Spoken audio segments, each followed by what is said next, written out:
के बारे में। दोस्तों नमस्कार।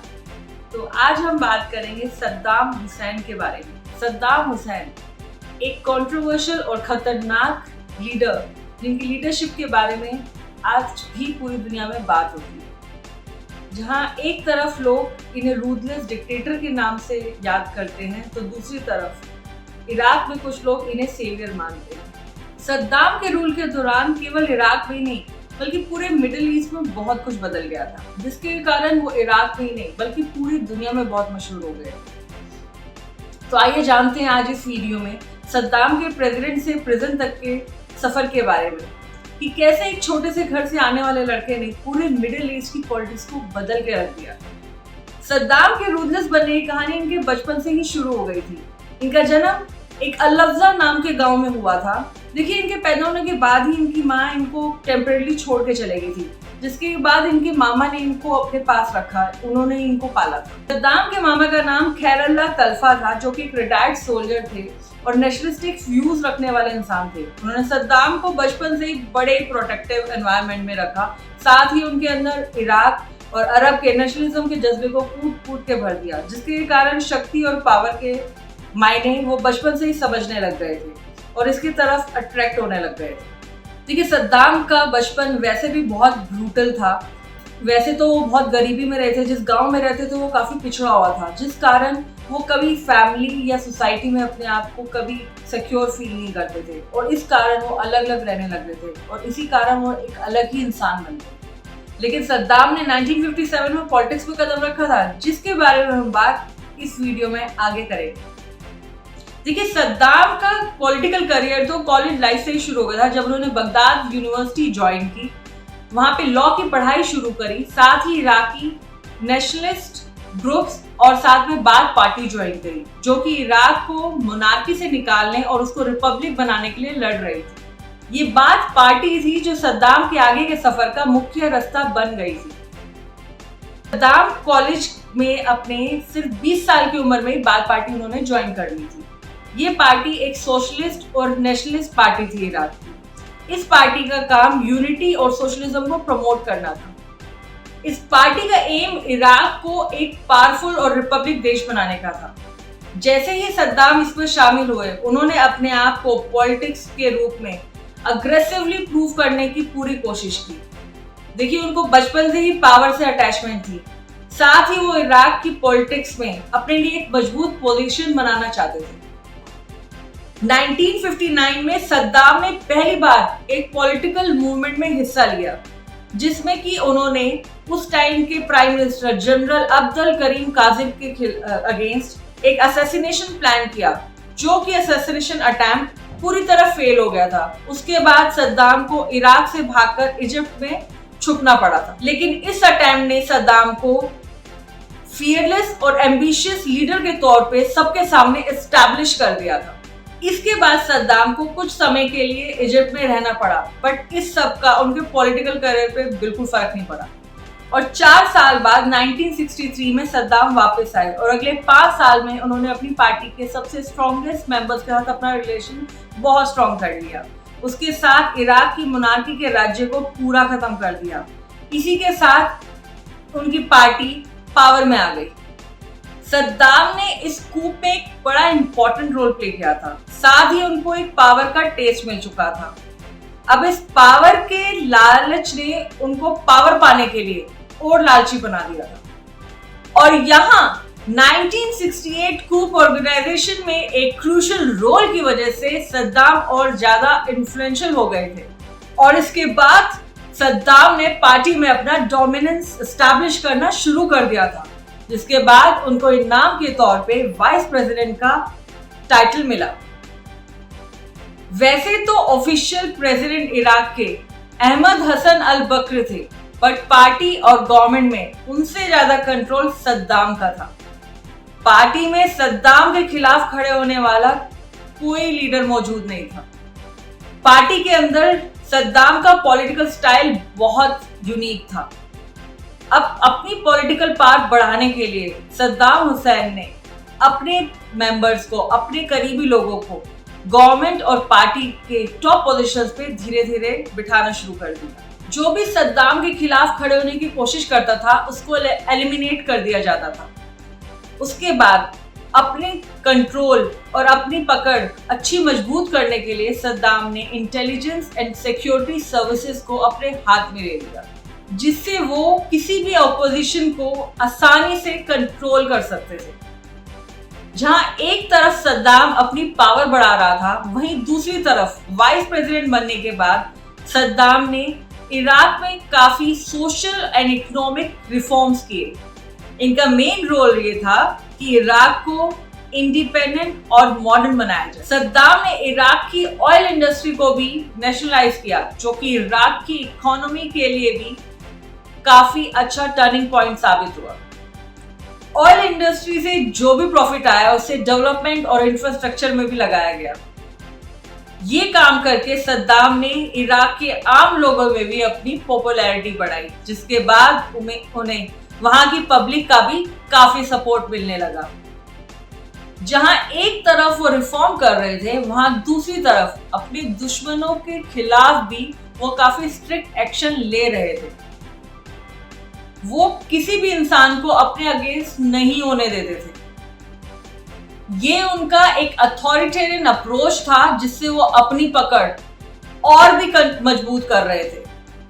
अब 1979 में इराक के प्रेसिडेंट अहमद हसन अल बकर फिजिकली वीक हो रहे थे, जिसका की फायदा उठा के सद्दाम ने उन पे प्रेशर डाला कि वो रिटायरमेंट ले लें, और कुछ समय बाद ऐसा ही हुआ।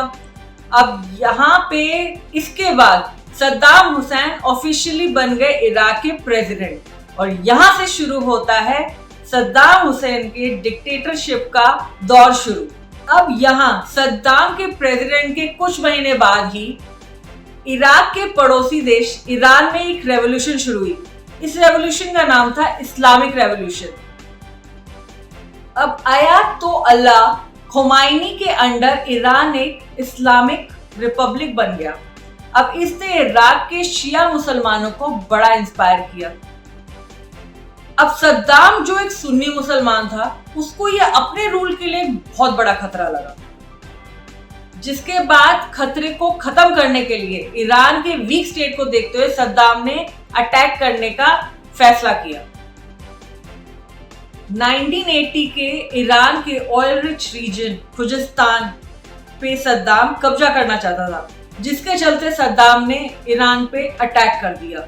और इसके अलावा सद्दाम अपने आप को अरब वर्ल्ड का लीडर स्टैब्लिश करना चाहता था। ये जो वॉर थी ये 8 साल तक चलती रही, जिसके कारण ईरान और इराक दोनों देशों को काफी नुकसान उठाना पड़ा, और इसके कारण काफी लोगों की काफी बड़ी तादाद में जान गई। अब इस लड़ाई का सबसे बुरा असर इराक की इकोनॉमी पे पड़ा। इराक 8 साल की इस लंबी लड़ाई के बाद हेवीली इंडेप्टेड था, बट सद्दाम हुसैन के एम्बिशंस में कोई कमी नहीं थी। अब इसके बाद इराक की इकोनॉमी पूरी तरह कोलैप्स करने की कगार पे आ गई थी, बट सद्दाम यहाँ पे देश को चलाने के लिए, अपने ऑयल रिसोर्सेज को बढ़ाने के लिए डेस्परेट था। इस बीच उनकी नजर अपने पड़ोसी देश कुवैत पे पड़ी। कुवैत एक छोटा और अमीर मुल्क था, जिसके पास ऑयल का भंडार था। अब सद्दाम को लगा अगर वो कुवैत पे कब्जा कर लेगा तो अपनी इकोनॉमी को बड़ी अच्छी तरह से वो बचा लेगा। अब जिसके बाद 2 अगस्त 1990 में सद्दाम ने उस देश पे हमला कर दिया और कुवैत पे कब्जा भी पा लिया। जिसके बाद सद्दाम ने ये इन्वेजन बड़ा जस्टिफाई करते हुए कहा था कि कुवैत इराक का हिस्टोरिकली एक हिस्सा है, लेकिन दुनिया ने इसे एक्सेप्ट नहीं किया। अब यूनाइटेड नेशंस और अमेरिका ने सद्दाम के खिलाफ स्ट्रॉन्ग स्टांस लिए और ऑपरेशन डेजर्ट स्टॉर्म के तहत कुवैत से इराक को खदेड़ के बाहर निकाल दिया। अब देखिए, कुवैत की वॉर के बाद सद्दाम और इराक के लिए सब कुछ बदल गया। 1991 में गल्फ वॉर जो हुई थी, उसके बाद इराक को काफी इंटरनेशनल सैंक्शंस फेस करने पड़े, जिसका सीधा असर इराक की इकोनॉमी पर पड़ा और जिसकी वजह से वो पूरी तरह कोलैप्स होने की कगार पर आ गई। इराक में फूड, मेडिसिन और बेसिक नेसेसिटीज की कमी होने लगी। और उस वजह से सद्दाम का रूल वहां के लोगों के लिए ऑप्रेसिव हो गया। यहाँ अपनी पावर और गवर्नमेंट को बचाने के लिए सद्दाम ने ऑपोजिशन को दबा दिया और देश की टॉप पोजीशंस पे अपने सपोर्टर्स को बिठा दिया, जिसकी वजह से इंटरनेशनल स्टेज पर सद्दाम की इमेज को बहुत बड़ा असर पड़ा। अब साल 2003 सद्दाम के लिए बहुत बुरा साबित हुआ। अमेरिका ने इराक पे वेपन्स ऑफ मास डिस्ट्रक्शन का आरोप लगाते हुए इन्वेड कर दिया। इस इन्वेजन को अमेरिका ने लीड किया और कुछ ही समय में सद्दाम की गवर्नमेंट को हटा दिया। अब इस इन्वेजन की वजह से सद्दाम को छुपने के लिए मजबूर होना पड़ा और दिसंबर 2003 को अमेरिका की फोर्स ने सद्दाम को एक हाइडिंग अंडरग्राउंड स्पॉट से पकड़ लिया।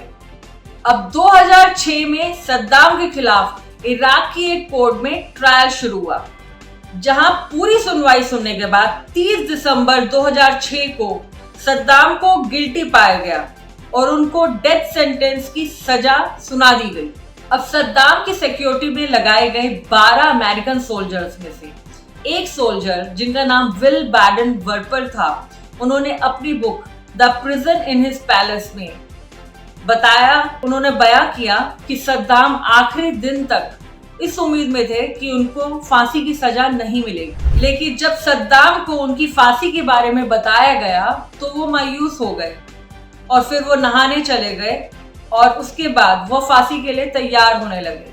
और जब उनको कड़ी के कपड़े पहनने के लिए कहा गया तो उन्होंने उसके लिए साफ इनकार कर दिया और उसकी जगह उन्होंने व्हाइट शर्ट और ब्लैक कोट पहना, जो कि आपने टीवी टेलीकास्ट में भी देखा होगा।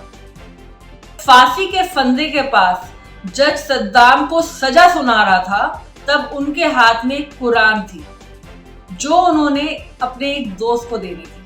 और जब जल्लाद उनके पास काला कपड़ा लेकर उनका चेहरा ढकने के लिए गया तो उन्होंने चेहरा ढकने के लिए मना कर दिया और वो मुस्कुराते हुए फांसी पर चढ़ गए।